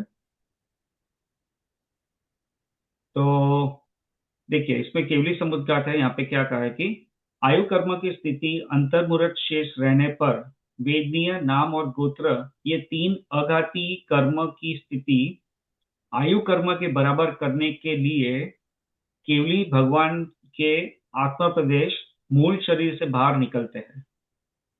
इस इसे केवली समुद्घात कहते हैं। ठीक है, तो हमने जो डिस्कस किया वही है बेसिकली। और ये जो है वो लास्ट अंतर्मुहूर्त में ही होता है, यानी जो केवली भगवान का भी जो लास्ट अंतर्मुहूर्त, यानी जो लेस देन 48 मिनट्स का जब आयुष्य बचा होता है, तभी ये केवली समुद्घात होता है।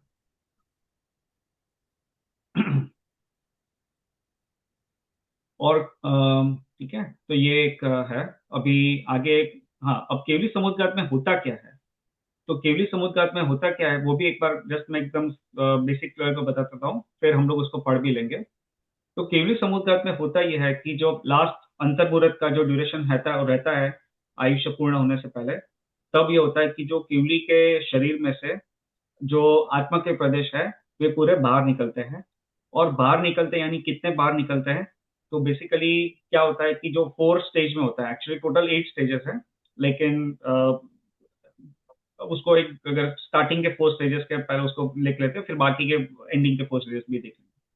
तो पहले के जो 4 स्टेज है उसमें क्या होता है कि जो फर्स्ट स्टेज होता है उसमें आत्मा के प्रदेश है वो वर्टिकली बाहर निकलते हैं। जैसे ये इस तरह से शरीर है अपना मनुष्य आकार का, तो मनुष्य आकार का जैसे शरीर है उसको अगर आप स्ट्रेच कर दोगे वर्टिकली, राइट, सो उसी शेप में आप उसको अगर स्ट्रेच कर दोगे तो आत्मा के प्रदेश कैसे फैल जाएंगे, राइट, उसी उसी शेप में फैलेंगे। तो उसी शेप में वो स्ट्रेच हो जाता है बॉडी, और स्ट्रेच होके कितना स्ट्रेच हो जाता है कि पूरा लोकाकाश में स्ट्रेच हो जाता है वर्टिकली। तो लोकाकाश में यानी ऊपर जो है यहाँ से अपने हम लोग मध्य लोक में है, राइट, और जो केवली भगवान रहेंगे आई मीन जो अरियंत भगवान है वे भी मध्य लोक में रहेंगे। तो केवली जो है वो मध्य लोक पे रहेंगे, और उनका जब ये केवली समुद्र होता है तो उनका बॉडी पूरा वर्टिकली, बॉडी नहीं यानी बॉडी तो वहीं पे रहेगा लेकिन जो आत्मा प्रदेश है वो बॉडी से बाहर निकल के उसी शेप में वर्टिकली स्ट्रेच हो जाएंगे। तो ऊपर जो है वो वहां पे सीधा वहां तक पहुंच जाएंगे, यानी सिद्ध शिला तक उनका स्पर्श हो जाएगा आत्म प्रदेश, क्योंकि ऊपर वर्टिकली ऊपर जो है सीधा जाएंगे तो वैमानिक वो ऊर्ध्वलोक आएगा, और ऊर्ध्वलोक में वैमानिक देवलोक आएंगे, और फिर ए- एकदम जो लोक के जो एक अग्रभाग। प्रश्न है इसमें पूछो क्या? हाँ बोलिए। तो मध्यलोक से ऊपर जाएगा यानी अधोगति में तो नहीं जाएगा ना? वर्टिकली जैसे ऊपर जाता है तो? नहीं जाएगा ना आंटी ऊपर, हाँ मैं वही बताने वाला था कि ऊपर भी वहां तक पहुंच जाएगा, जो सिद्ध शिला है वहां हाँ। से वहां तक, यानी वहां तक लोक के अग्रभाग तक पहुंच जाएगा। और हम्म। नीचे जो है सातवीं नरक से भी नीचे, यानी वहां पे अधोलोक है वहां तक पहुंच जाएगा, जो पूरा अच्छा। लोकाकाश है वर्टिकली वहां अच्छा। तक पहुंच जाएगा। तो ऊपर भी उतना स्ट्रेच होगा और नीचे भी उतना स्ट्रेच होगा, तो ओके, वर्टिकली इतना थैंक यू। स्ट्रेच हो जाएगा। और शरीर यहाँ पे जस्ट क्लैरिफाई कर रहा हूँ कि शरीर स्ट्रेच नहीं होता है, शरीर तो वहीं पे रहेगा क्योंकि शरीर का उदारिक शरीर है, परंतु जो आत्मा प्रदेश है उसकी बात चल रही है यहाँ पे। तो आत्मा प्रदेश है वो उतना स्ट्रेच हो जाएंगे और शरीर से बाहर निकल के इतने ऊपर तक फैल जाएंगे, और यहाँ नीचे तक भी वो सातवीं नरक है, यानी जो लोक का जो नीचे का भाग है अधोलोक है, उससे भी नीचे जो उसका जो नीचे का भाग है, यानी ऑलमोस्ट 14 राजू, तो ये 14 राजू का अपना ये लोक है, पूरा लोकाकाश है, वर्टिकली इसकी हाइट 14 राजू है। तो पूरा 14 राजू से कुछ कम जो है वो वहां तक उतना फैल जाता है, ठीक है। और तो ये पहला स्टेप होता है, पहला स्टेज, ठीक है।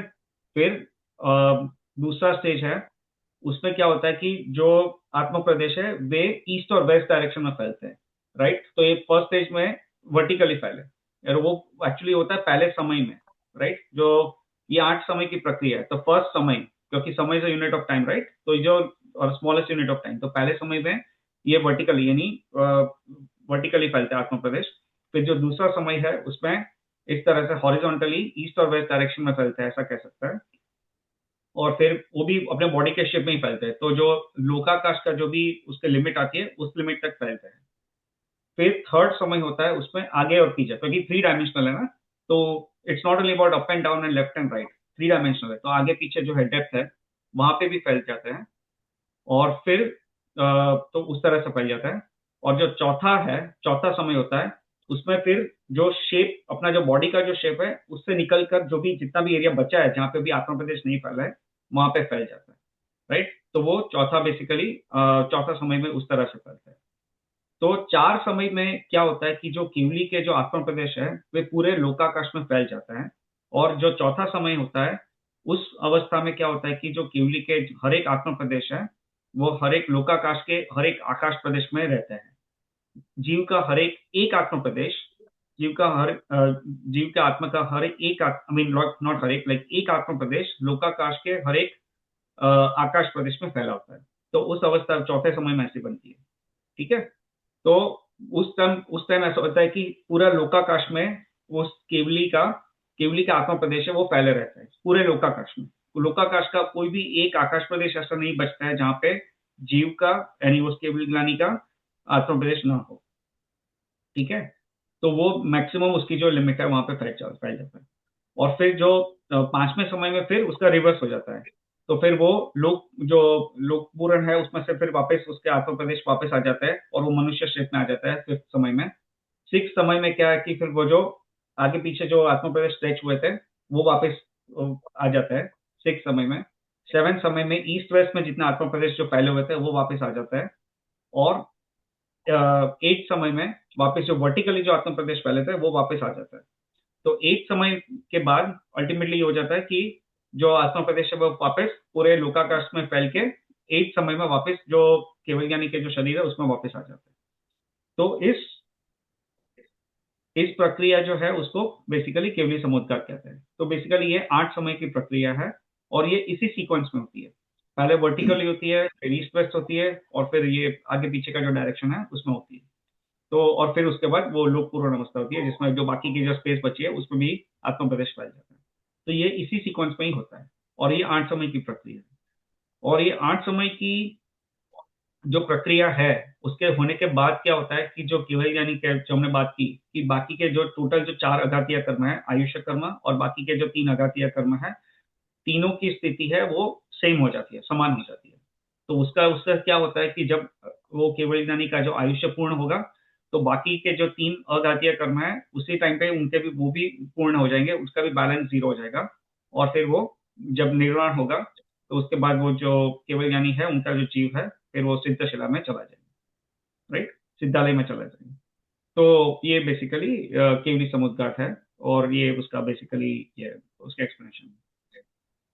ठीक है, तो इसको मैं जस्ट इसको एक बार पढ़ लेते हैं थोड़ा फटाफट, आई मीन, और फिर I think we can see if we have more time to cover anything else, otherwise will wrap up the session here. तो मैं वापस स्क्रीन शेयर कर लेता हूँ।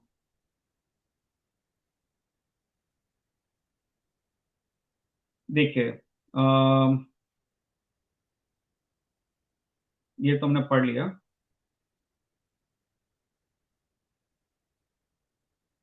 हाँ, तो यहाँ पे क्या है कि यह समुद्घात निम्न 4 चरणों से होकर गुजरता है। यानी उसके जो 4 स्टेजेस है वो है कि पहला जो है दंडाकार केवली समुद्घात, यानी जो फर्स्ट स्टेप है, यानी जो पहला समय में होता है कि वो वर्टिकली आत्म प्रदेश जो स्ट्रेच होते हैं उसका यहाँ पे एक्सप्लेनेशन दिया है। इसमें क्या होता है कि इसमें आत्मा के प्रदेश शरीर जितने दायरे में अथवा शरीर से 3 गुना बाह्य रूप होकर ऊर्ध्व एवं अधो दिशा, यानी ऊपर और नीचे दोनों, ऊर्ध्व एवं अधो दिशा में कुछ कम 14 राजू लंबाई तक फैल जाते हैं। जिस आसन में अरहंत परमात्मा विराजमान है उसी आकार में आत्मा के प्रदेश ऊर्ध्व तथा अधोलोक में बिल्कुल सीधे निकलते हैं, यानी उसी शेप में निकलते हैं, राइट। अगर अरहंत भगवान अगर जैसे उस समय बैठे हुए हो, पद्मासन अवस्था में हो, तो उसी शेप में निकलेंगे। यदि यदि उससे उस समय वे खड़गासन में हो या खड़े हो तो उसी शेप में निकलेंगे, ऐसा। और वो वर्टिकली और स्ट्रेच हो जाएंगे, नहीं ऊपर और नीचे दोनों जगह डायरेक्शन में स्ट्रेच हो जाएंगे। तो उसी आकार में आत्मा के प्रदेश ऊर्ध्व तथा अधोलोक में बिल्कुल सीधे निकलते हैं, मानो तीनों लोकों के बराबर एक दंडाकार रूप में उनके आत्मा प्रदेश है। उसे इसे दंडाकार कहते हैं। दंड यानी लकड़ा, राइट, लकड़ी यानी स्टिक, राइट। तो स्टिक क्या वर्टिकली रहती है ना, एक तो उस तरह से इसका कंपैरिजन किया है, तो उसको यहाँ पे दंड कहा है, यानी ये जो फर्स्ट है उसको दंडाकार कहा है। सो दंडाकार कहते हैं। इस समय में होने वाला यह एक समय में होने वाला कार्य है और ये पूरा जो वर्टिकली स्ट्रेच हो जाता है वो एक समय में हो जाता है, एक समय। ठीक है, फिर दूसरा जो नेक्स्ट स्टेप है वो है कपटाकार। कपट यानी जैसे वट हॉरिजॉन्टली उसको जो है स्ट्रेच करता है, वो उसकी उस स्ट्रेच की बात चल रही है। तो इस समुद्घात के काल में दंडाकार आत्मा के प्रदेश पूर्व एवं पश्चिम दिशा, यानी ईस्ट और वेस्ट में वातवलय से रहित संपूर्ण क्षेत्र में दरवाजे की तरह खुलते हैं, अतः इसे कपटाकार कहा जाता है। यानी ईस्ट वेस्ट डायरेक्शन में आत्मा के प्रवेश फैल जाते हैं। फिर नेक्स्ट है थर्ड, और ये सेकंड समय में हो जाता है। फिर थर्ड समय में होता है प्रतार प्रतारकार केवली समुद्घात। इस समुद्घात में काल में इस समुद्घात के काल में कपटाकार आत्मा के प्रदेश प्रतर के समान, यानी चौकोर वातवलय से रहित संपूर्ण लोक में व्याप्त हो जाते हैं। तो जो यानी मैंने कहा ना कि जो 3 डायमेंशनल, राइट, तो ऊपर नीचे हो गया फर्स्ट स्टेप पे, सेकंड स्टेप पे राइट लेफ्ट में हो गया या ईस्ट वेस्ट में हो गया, और फिर थर्ड स्टेप पे वो थर्ड डायमेंशन जो है यानी डेप्थ है उस डायरेक्शन में फिर वे स्प्रेड हो जाते हैं। तो ये है प्रतराकार। फिर जो फोर्थ स्टेप है वो है लोकपूर्ण केवली समुद्रघात। तो उसका क्या है कि इस समुद्रघात के काल में कपटाकार आत्मा के प्रदेश 343 धनराजु प्रमाण संपूर्ण लोक में फैल जाते हैं, अर्थात लोकाकाश के प्रत्येक प्रदेश पर आत्मा का एक एक प्रदेश हो जाता है। तो बाकी के जो लोकाकाश में जितने भी आकाश प्रदेश है जो अभी खाली थे थर्ड समय तक, उसमें भी फिर आत्मा प्रदेश फैल जाता है, और इस टाइम पे फिर वो शेप मेंटेन नहीं रहता है बॉडी का, फिर उसमें फिर वो बॉडी का शेप को भी पार करके जितनी भी जगह है पूरे लोकाकाश की उसमें फैल जाता है। तो ये जो है फोर्थ समय में लोकपूर्ण अवस्था होती है। ठीक है, तो ये बेसिकली इस तरह से है।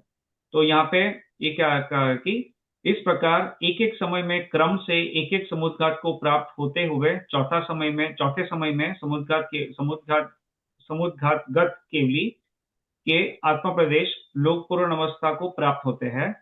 पश्चात पांचवें समय में पुनः प्रतराकार, छठवें समय में कपटाकार तथा सातवें समय में दंडाकार, और अंतिम आठवें समय में सभी आत्मा प्रदेश मूल शरीर का आकार ग्रहण कर लेते हैं। इस प्रकार केवली समुद्रघात का काल 8 समय का है। ठीक है, तो ये 8 समय की इस तरह से केवली समुद्रघात की क्रिया है। ठीक है, तो अभी केवली समुद्रघात पे इसमें और भी ज्यादा डिटेल्स है, बट अभी इसको हम इससे ज्यादा फिर डिटेल्स में अभी हम नहीं जाते हैं।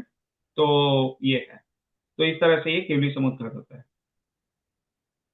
तो ये केवली समुद्रघात की भी अवस्था में क्या होता है कि जो आत्मा प्रदेश है वो बेसिकली जो मूल शरीर से बाहर निकलते हैं। ठीक है, तो इस तरह से हमने 7 प्रकार के जो समुद्रघात है उसका टॉपिक यहाँ पे फिर अपना डिस्कशन यहाँ पे पूर्ण होता है। तो I think we try to cover lot of I mean this topic in quite a lot of detail. मैंने सोचा था कि शायद 1 या 2 सेशन में ही हो जाएगा, परंतु एक्चुअली अपना ऑलमोस्ट 3 सेशन हो गया इसके लिए। But I think that is good. At least we covered in lot of details, so I think hopefully it was interesting. किसी को समुद्रघात के विषय पे कल पहले कोई प्रश्न हो तो पूछ सकता है। मैं गारंटी नहीं दे सकता हूँ कि मैं उत्तर दे पाऊंगा, but at least you have any question, at least you can bring it up. अगर मुझे पता होगा आंसर तो मैं आई ट्राई।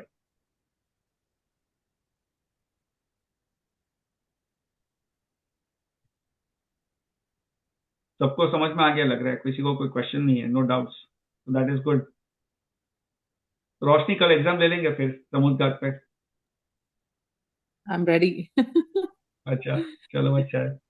ये इतना इंटरेस्टिंग टॉपिक था कि मैंने गूगल भी किया, लाइक सब जगह से मैं information I am trying to get हाँ, इट। तो सॉरी, मैं एक्चुअली बहुत रीड मुझे किया बुक शेयर करनी थी, मैं बुक शेयर करने ही भूल गया था। I actually totally forgot this week, but हाँ मैं उसकी ये जो बुक है ना जिसपे हम पढ़ रहे हैं वो बुक मैं शेयर कर दूंगा, अपने व्हाट्सएप ग्रुप पे डाल दूंगा।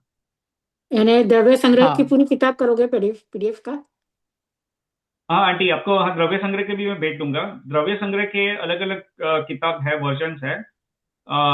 तो मैं एक सिंपल सा वर्जन है वो मैं भेज दूंगा, बट उसके देर आर डिफरेंट वर्जन, क्योंकि द्रव्य संग्रह जो ग्रंथ है उसकी भी अलग अलग लोगों ने उसकी टीका लिखी है, और there are different version of that. Version यानी जो मूल गाथा तो सेम है, लेकिन जिस मुनि ने उसकी जो टीका लिखी हो तो अलग अलग मुनियों ने लिखी हो नहीं या नहीं, अलग ये अलग। आप जो सिखाते हैं ना जिस बुक से, तो आप जब हाँ सिखाते हो तब हम वो बुक खोल सकते पीडीएफ रहा तो। हाँ, लेकिन आंटी मैं द्रव्य संग्रह में क्या करता हूँ, मैं अलग अलग जो किताब है उसमें से फिर थोड़ा सब कंटेंट इकट्ठा करके फिर मैं लाइक डिस्कस करता हूँ अपनी तत्व ओके चर्चा में। Okay, no problem. तो it is not just one from one book, it is from multiple books. और ओके उसमें भी ओके। एक जो द्रव्य संग्रह में एक ये है, उसकी एक टीका है आचार्य ब्रह्मदेव सूरी, आचार्य ब्रह्मदेव सूरी ने लिखी है। तो वो टीका बहुत प्रचलित है, लेकिन वो क्या है, वो पूरी संस्कृत में टीका है, और फिर फिर वापस उसका हिंदी का अनुवाद चाहिए उनको। तो वो पूरा एक अलग वो उसमें है, और उसकी मेरे पास प्रिंट जो है वो भी पीडीएफ फाइल है, तो उसकी प्रिंट की इतनी क्वालिटी भी शायद इतनी क्लियर नहीं है। बट या मैं जिसका जो सिंपल वर्जन है वो उसकी किताब में एक शेयर कर दूंगा, फिर उसकी जो और एटलीस्ट वो जो मूल गाथा है और वो समझने के लिए तो इसी रहेगा। ओके। हाँ ठीक है। तो चलिए, और एक हम अभी एक टॉपिक, जस्ट अपने पास थोड़ा टाइम है तो एक जस्ट एक क्विक टॉपिक कवर कर लेते हैं। सो अभी जो समुद्रघात का जो टॉपिक हमने लिया, उसको जानकर क्या हमें लाभ होता है, right? What is the advantage और what is it that we are gaining from this topic, right? तो इसमें चलो, इसमें 3 पॉइंट है, बेसिक जो पॉइंट्स है वो मैं कवर कर लेता हूँ। तो समुद्रघात का जो विषय है उसको जानने समय क्या लाभ होता है। तो पहला तो ये है कि इसमें सबसे पहली चीज ये पता चलती है, जो हमने पहले भी बात डिस्कस की थी, कि यहाँ से हमें ये पता चलता है कि जो आत्मा जो है, जो जीव जो है, वो इस शरीर से जुदा है। तो जब जीव की मृत्यु होती है तब तो हमें पता चलता ही है कि भैया शरीर अलग है और जीव अलग है, क्योंकि जीव है वो अब तक शरीर में चेतना थी, चेतना दिखती थी हमें। और अभी जब जीव की मृत्यु हो गई तो वो शरीर है वो सिर्फ डेड बॉडी रह जाता है, और उसमें आत्मा है वो हमें लाइक अपने ज्ञान से पता है कि वो आत्मा है वो शरीर से निकल गया, और अभी उस शरीर में कोई हलन चलन नहीं है, चेतना नहीं है, कोई मूवमेंट नहीं है, राइट? तो वो तो चलो मृत्यु की अवस्था में तो पता चलता ही है, परंतु ये तो जीवित अवस्था में, जब जीवित है उसकी मृत्यु नहीं हुई है, तभी भी पता चलता है कि जो आत्मा और शरीर का एक अवगाहना संबंध है, राइट? एक अवगाहना यानी जो अवगाहना is basically your volume, basically, right? तो जो वॉल्यूम शरीर का है, जो स्पेस शरीर ऑक्यूपाई करता है, उसी स्पेस में, उसी वॉल्यूम में आत्मा के प्रदेश भी है, राइट? और सामान्य से जो है शरीर अपने उसी जगह में रहता है, लेकिन अल्टीमेटली जो है वो आत्मा है वो शरीर से जुदा है, और इसी वजह से शरीर जब यहाँ पे रहता है तो भी उसके आत्मा प्रदेश है वो टेम्परेली शरीर से बाहर निकलता है, ऐसी अवस्थाएं बनती है जिसको हम समुद्घात कहते हैं, राइट? तो समुद्घात का हमें ये वापस इस बात की पुष्टि होती है, इस बात का हमारी श्रद्धा ये दृढ़ होती है, श्रद्धा दृढ़ होती है कि जीव जुदा है और पुद्गल जुदा है, आत्मा जुदा है और शरीर जुदा है, राइट?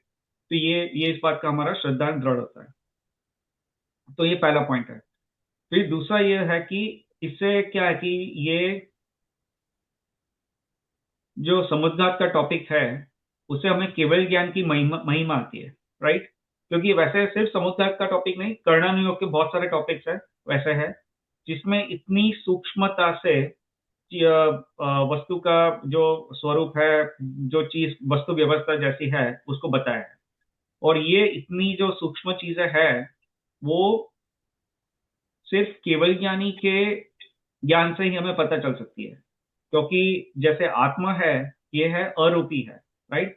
तो अरूपी होने के कारण आत्मा जो है वो तो दिखता नहीं है। अवधि ज्ञान और मनोपर्य ज्ञान का विषय भी रूपी पदार्थ ही है, अरूपी पदार्थ नहीं है, राइट? तो ये आत्मा में इस तरह से जो आत्म प्रदेश बाहर निकलते हैं, अंदर जाते हैं, ये सब जो होता है, ये जो विषय है सिर्फ और सिर्फ केवल ज्ञान का विषय है। इसमें ना तो मति ज्ञान, ना श्रुत ज्ञान, ना अवधि ज्ञान और ना मनोपर्य ज्ञान। श्रुत ज्ञान भी कथनचित बता रहा हूँ, क्योंकि श्रुत ज्ञान है वो केवल ज्ञान के आधार से है, लेकिन अगर केवल ज्ञान में अगर ये ना आया हो तो श्रुत ज्ञान से अलग अलग से ऐसा ना पता चले कि भैया ऐसा हो सकता है, राइट? तो अल्टीमेटली ये क्या है कि ये केवल ज्ञान का ही विषय है, बाकी अन्य कोई ज्ञान से इस तरह से पता नहीं चल सकता है, राइट? तो ये है। तो केवल ज्ञान की महिमा आती है कि केवल ज्ञान में इतनी बेसिक, यानी सॉरी बेसिक नहीं, इतनी सूक्ष्म चीजें भी है वो पता चल सकती है कि आत्म प्रदेश है वो शरीर से बाहर निकलते हैं और कौन से सिचुएशन में निकलते हैं, ये सब है, राइट? और तीसरा एक, अच्छा, और एक पॉइंट पता चलता है ये समुद्घात के टॉपिक से कि जो आत्मा जो है it is a one single entity, ये एक अखंड द्रव्य या वस्तु है आत्मा जो है वो। क्योंकि समुद्घात होता है, हर एक समुद्घात में देखा है कि समुद्घात होता है, परंतु फिर भी अल्टीमेटली क्या होता है कि वो आत्मा के प्रदेश जो है वो अल्टीमेटली इंटैक्ट हो जाता है। यानी आत्मा के प्रदेश, जैसे आहारक समुद्घात हुआ तो मुनि ने जब अपना आहारक शरीर बनाया तो यहाँ से लाखों योजन दूर, हजारों लाखों योजन दूर जा सकता है, विदेश क्षेत्र जा सकता है, तीर्थंकर की वंदना कर सकता है, ये सब कर सकता है।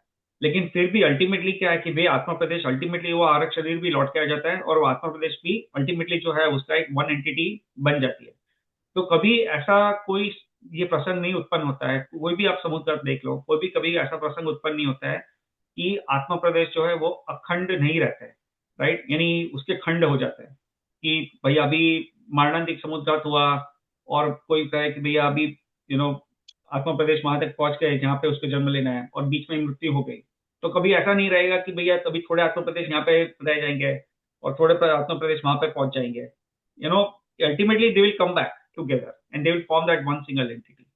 तो कोई भी समुद्र घाट के काल में अल्टीमेटली ऐसा कभी नहीं होगा कि वो परमानेंटली आत्मा के प्रदेश जो है वो डिटैच हो जाए अपने जो मेन आत्मा से, कभी ऐसा नहीं होगा। और उसी वजह से आत्मा के प्रदेश जो है वो कांस्टेंट रहेंगे, उसका जो नंबर है वो फिक्स रहेगा, वो लोक प्रमाण संख्या उतना ही रहेगा, कभी उसमें ज्यादा भी बढ़ोतरी भी नहीं होती है, कभी घटोतरी भी नहीं होती है, right, they neither increase not decrease. तो ये कॉन्सेप्ट हमारा एक यहाँ पे भी क्लियर हो जाता है। ठीक है, तो ये जो है समुद्र घाट से बेसिकली ये तीन बेसिकली एडवांटेज है जानने के। These are the key points that we gain और we take away from the topic of samudra. ठीक है, तो अपना समुद्र घाट का टॉपिक हम यहाँ पे पूर्ण हुआ। और अभी नेक्स्ट सेशन से वापस हम द्रव्य संग्रह पे आ जाएंगे। तो अपना ये एक्चुअली साइड टॉपिक था, जो मेन टॉपिक था अपना द्रव्य संग्रह चल रहा है, तो नेक्स्ट सेशन से हम द्रव्य संग्रह पे आ जाएंगे। और द्रव्य संग्रह में मैंने आई थिंक 2 गाथाएं स्किप की थी, तो वो 2 गाथा अभी नेक्स्ट सेशन में शायद नहीं कवर करूंगा, और नेक्स्ट सेशन में will continue with the subsequent गाथा। लेकिन जो 2 गाथाएं हैं जो मैंने स्किप की थी, उसको फिर just within a few sessions will try to cover those also. ठीक है, नेक्स्ट सेशन में will try to continue with the next गाथा। तो आई थिंक हमारी जो लास्ट गाथा हमने जो कवर की थी द्रव्य संग्रह में, वो थी गाथा नंबर 10 थी, राइट, 10 जो जो अभी जो जिसमें समुद्र का उल्लेख आया था, वो गाथा नंबर 10 थी। तो अभी गाथा नंबर 11 जो है वो अपना जो नेक्स्ट सेशन में मोस्ट लाइकली उस वीक को ले लेंगे 11th गाथा, और उसके बाद 11th और 12th। तो मोस्ट अगले सेशन में mostly will take the 11th and the 12th गाथा ऑफ द्रव्य संग्रह, और उसके बाद फिर will try to cover the skip गाथा, जो 2 गाथा हमने स्किप की थी, फिर उसको भी हम कवर करेंगे एंड विल कंटिन्यू विद द्रव्य संग्रह।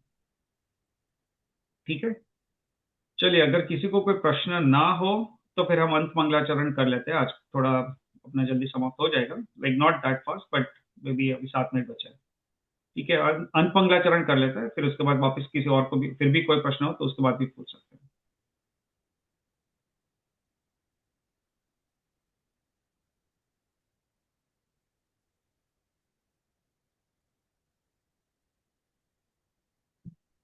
सर्वमंगल मांगल्यम सर्वकल्याणकारकम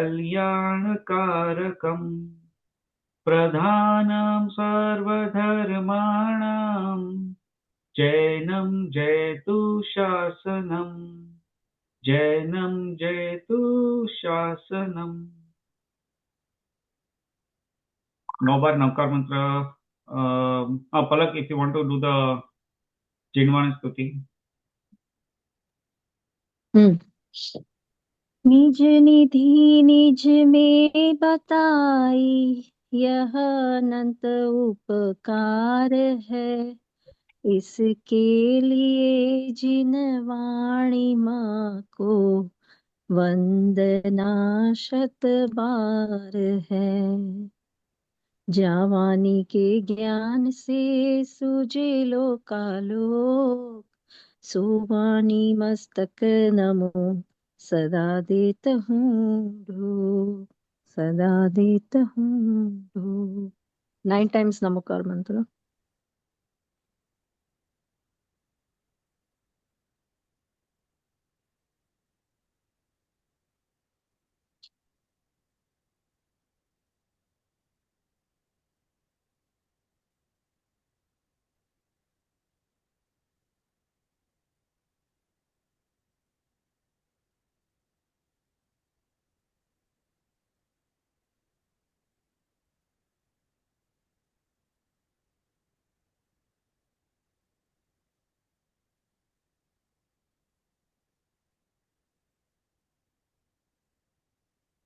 ठीक है, जय जिनेन्द्र सभी को। और अपना आज का तत्व चर्चा तो यहाँ पे समाप्त होती है।